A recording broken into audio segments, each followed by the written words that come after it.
вечер. Нямам кеш за цигари, камо и за студио. Годината е 2011, затова се направя на фристайл студиен форум MC, motherfuckers. Това съм оттренирал. Слушам се на това.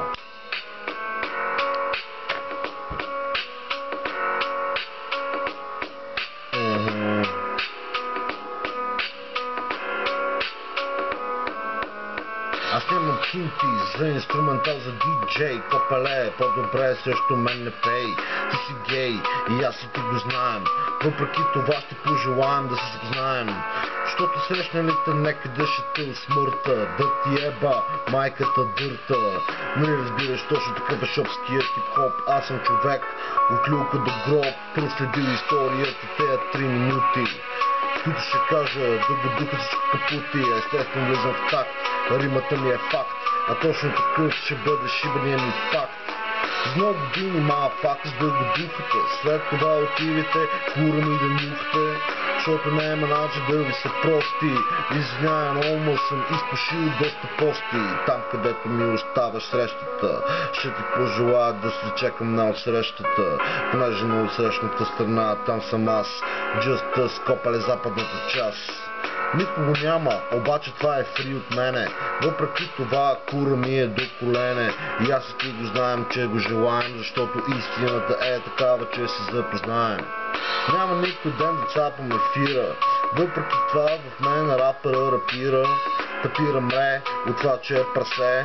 Да го духа всичките, майката ще им се е бе. Така е казва шопа, чакам те на попа. Да дойдеш да ми донесеш без кинти конопа. Понеже пуша доста и не мисля да спирам. Точно за това върху жена ти умирам. Но не си мисли, че не сме правили нищо. Как ти беше името? Не помня, няма да намесвам имена. Това е друга игра. Няма да ти правя първия път рап война. Хлябата изява е поглед пръв. Аз за мен рапа е курдръв. И въпреки, че ме виждаш за първи път, може път толкова много да не те бъд. Нали разбираш, сега идва пак пияното и започвам да ти говоря за засланото легло, в което те чакам. Ще те факам курво мадафакам.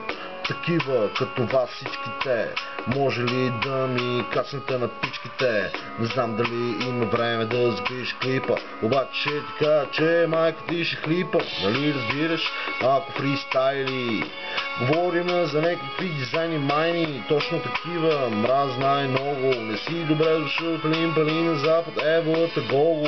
Точно така, слушай среща, гледаш ме като наказан.